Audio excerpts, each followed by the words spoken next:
추석은 대체로 풍요와 화합의 상징처럼 불린다. 하지만 현실의 무게는 사람마다 다르게 내려앉는다. 직장인 절반은 보너스를 받지 못한 채 명절을 맞고 받더라도 평균 62만 원 남짓에 불과하다. 그런 와중에 국회의원들의 통장에는 425만 원의 명절 휴가비가 찍힌다. 같은 사회, 같은 달력 속에서 맞이하는 추석인데도 이 격차는 너무도 뚜렷하다. 그래서 사람들은 묻는다. 과연 정치인들은 국민과 같은 시간을 살고 있는가? 모두가 똑같이 받아들이는 관행 속에서도 다른 길을 택한 한 사람이 있다. 부산 해운대을에서 재선에 성공한 김미애 의원이다.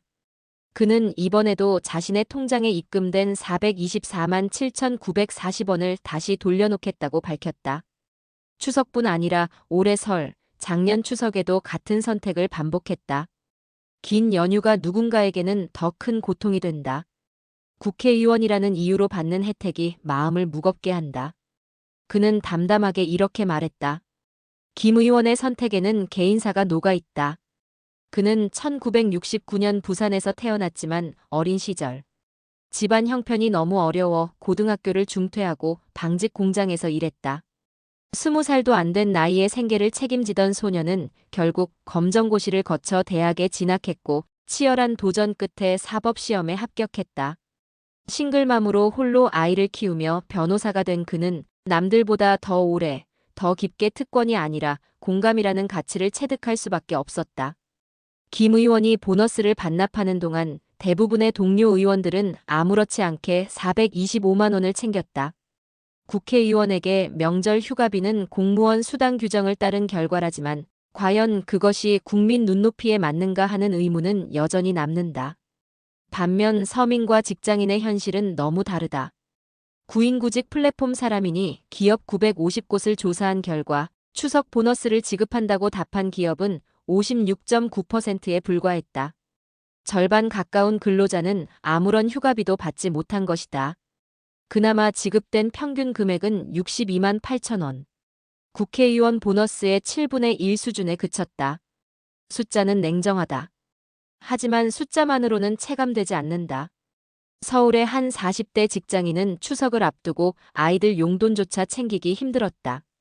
한 푼이라도 모아야 한다는 생각에 연휴 내내 배달 아르바이트를 붙들 계획이다.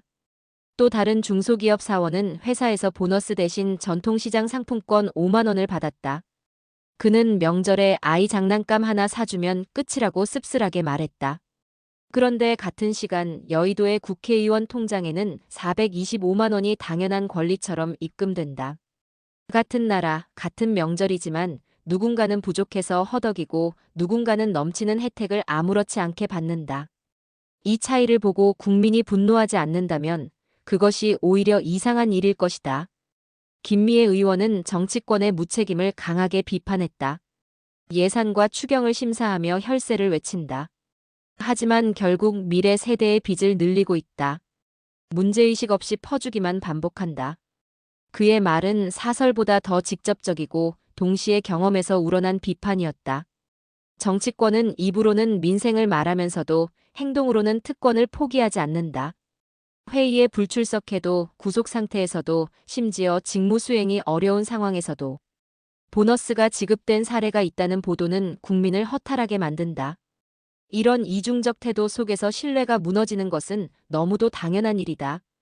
김 의원의 발언이 다른 정치인의 말보다 조금은 진정성 있게 들리는 이유는 그의 인생이 단순하지 않았기 때문이다. 청소년 시절 방직 공장 노동자로 하루하루를 버텨야 했던 기억, 혼자 아이를 키우며 생계를 이어가던 시간, 그리고 변호사로 성공하기까지의 고단한 여정은 그에게 혜택과 특권의 무게를 남다르게 체감하게 만들었다. 그가 처음 일을 시작했던 공장은 시끄러운 기계 소리와 먼지가 가득한 곳이었다. 손가락에 상처가 나도 붕대 한 장 제대로 감지 못한 채 하루 12시간 넘게 재봉틀 앞에 앉아야 했다.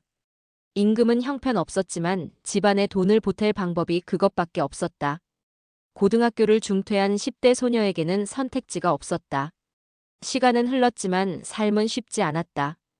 결혼 생활은 오래가지 못했고 그는 어린 딸을 홀로 키우는 싱글맘이 되었다. 생계를 위해 낮에는 일하고 밤에는 책을 붙들고 공부했다. 아이가 잠든 새벽, 부엌 식탁에 엎드려 법전을 펼쳐놓고 눈을 비비며 버티던 날들이 수없이 이어졌다. 사법시험 합격 소식을 들었을 때 그는 세상을 다 가진 것 같았다. 하지만 합격증보다 더 값진 건 포기하지 않으면 된다는 교훈이었다. 그래서 국회에 들어와 보너스를 돌려놓을 때도 그것은 단순한 이벤트가 아니었다. 청춘의 고단한 시간, 싱글맘으로서의 치열한 생존이 있었기에 가능한 선택이었다. 국회의원 보너스는 공무원 수당 규정을 그대로 준용한다. 월 봉급의 60%를 기준으로 1년에 2차례 설과 추석에 나눠 지급되는 구조다. 제도적 근거는 명확하다. 하지만 문제는 현실과 동떨어져 있다는 점이다. 직장인 절반은 휴가비조차 받지 못하는데 국회의원은 매년 수백만 원씩 챙긴다는 사실은 정당성보다는 불신을 키운다. 그렇다고 제도 개선 논의가 없었던 건 아니다. 일부 의원들은 구속 상태에 있는 동료 의원에게 수당을 제한하는 법안을 발의했고 또 다른 의원은 유죄 판결이 확정되면 이미 받은 수당을 환수하자는 안을 내기도 했다. 정당한 사유 없이 회의에 불출석하면 수당을 삭감하자는 제안도 있었다.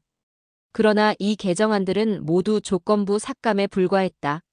정작 국민이 가장 납득하기 어려운 명절. 보너스 자체 축소 논의는 국회에서 단 한 번도 진지하게 다뤄진 적이 없다. 해외 의회는 사정이 다르다. 독일은 의원 수당을 투명하게 공개하고 상여금 제도는 존재하지 않는다. 영국 역시 의원 급여 외 수당은 철저히 영수증으로 관리되며 불필요한 특혜성 수당은 인정되지 않는다.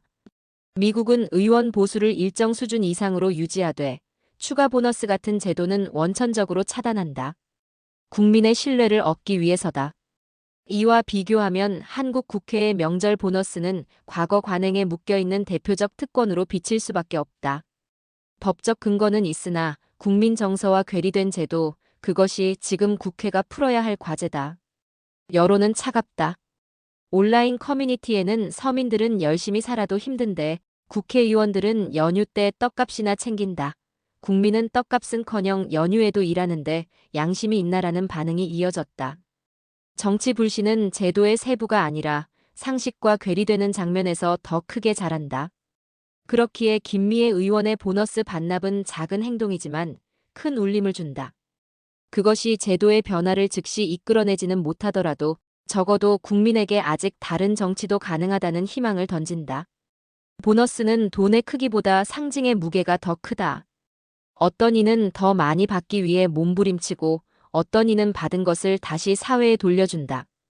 그 차이는 곧 정치의 신뢰를 좌우한다. 김미애 의원의 선택은 거창한 개혁이 아니었다. 하지만 그것은 정치가 국민과 같은 눈높이에 서려는 작은 발걸음이었다. 국민은 말보다 행동에서 진심을 본다. 그리고 이 작은 반납이 언젠가는 더 큰 변화를 불러올 수 있다는 기대를 남긴다. 정치인이 관행이라 부르는 순간 국민은 특권이라 부른다. 그리고 이 괴리가 계속된다면 정치에 대한 신뢰는 회복할 길이 없다. 김 의원의 반납은 제도를 바꾸지는 못했다. 그러나 국민에게 작은 울림을 남겼다. 아직 다른 정치도 가능하다. 그 메시지가 희망으로 다가온 것이다. 보너스는 단순한 돈이 아니다. 누군가는 더 받기 위해 애쓰고 누군가는 받은 것을 다시 돌려준다. 이 차이가 정치의 신뢰를 가른다. 국민은 거창한 공약보다 사소한 행동에서 진심을 본다. 언젠가 더 많은 정치인이 받는 자리에서 주는 자리로 옮겨선다면 국민은 정치 앞에서 다시 고개를 끄덕일 수 있을 것이다. 오늘 이야기가 의미 있었다면 영상 끝까지 시청해 주셔서 감사합니다. 구독과 좋아요, 댓글은 큰 힘이 됩니다. 여러분의 의견도 남겨주시면 다음 영상에 꼭 반영하겠습니다.